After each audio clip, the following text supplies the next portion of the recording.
25 থেকে 30 বছর বয়সটা ভীষণ অদ্ভুত।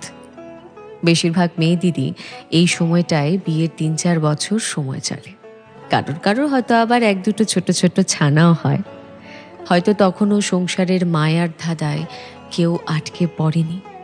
তবু হঠাৎ করে আয়নায় চোখ পড়লে সেই কিশোরী বেলার মতন অনেকক্ষণ তাকিয়ে থাকা আর হয়ে ওঠে না।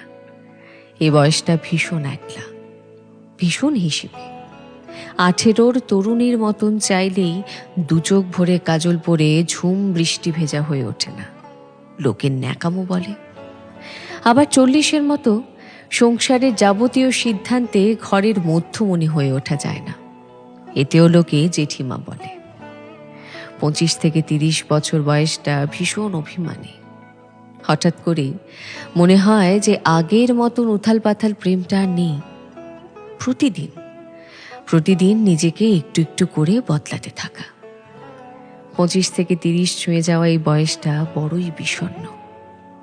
একটা ভীষণ চঞ্চল পাখি খাঁচায় বন্দি হওয়ার অনেক দিন বাদে পালাবার আশা ছেড়ে দিয়ে খাঁচাটাকে ভালোবেসে ফেলার মতন বিষণ্ণ।